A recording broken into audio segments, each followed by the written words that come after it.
Hello dear children. In this video, we will try to understand the first chapter of Economics, Class 9, the story of village Palampur.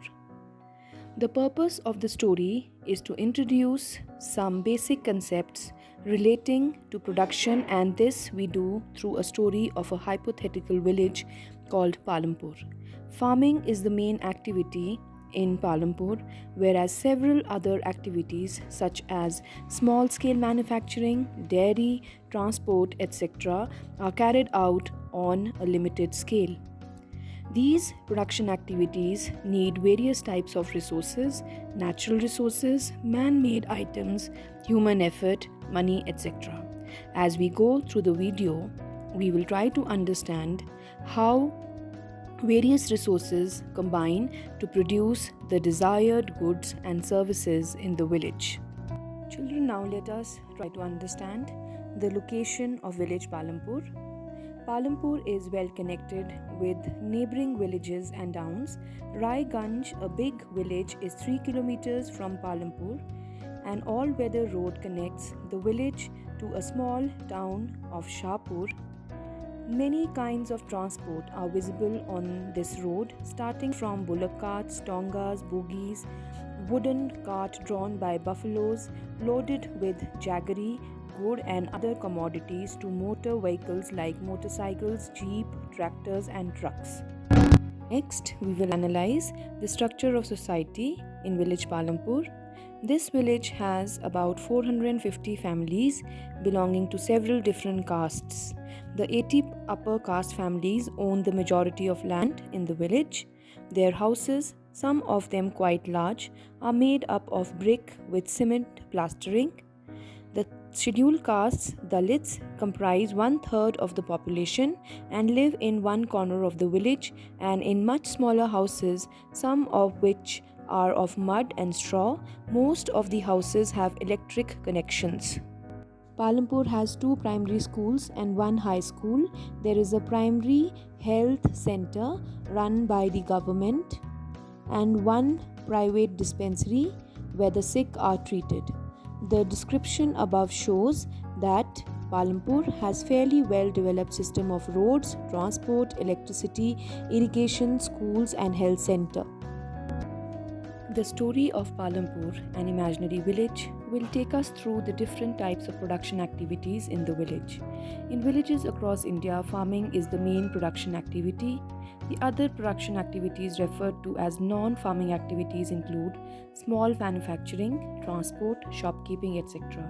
We shall take a look at both these types of activities after learning a few general things about production. The aim of production is to produce the goods and services that we want. Production is an outcome of an economic activity. There are 4 requirements for production of goods and services. The first requirement is land and other natural resources such as land, soil, water, minerals, forests, etc. The second requirement is labor, that is, people who will do the work. Some production activities require highly educated workers to perform the necessary task, that is, the skilled labor. And on the other side, other activities require workers who can do manual work, which is done by the unskilled labor. Each worker is providing the labor necessary for production. The third requirement is physical capital, that is, the variety of inputs required at every stage during production. What are the items that come under physical capital? Tools, machines, buildings. Tools and machine range from very simple tools such as farmer's plow to sophisticated machines such as generators, turbines, computers, etc. Tools and buildings can be used in production over many years and are called fixed capital. Raw material and money in hand are known as working capital.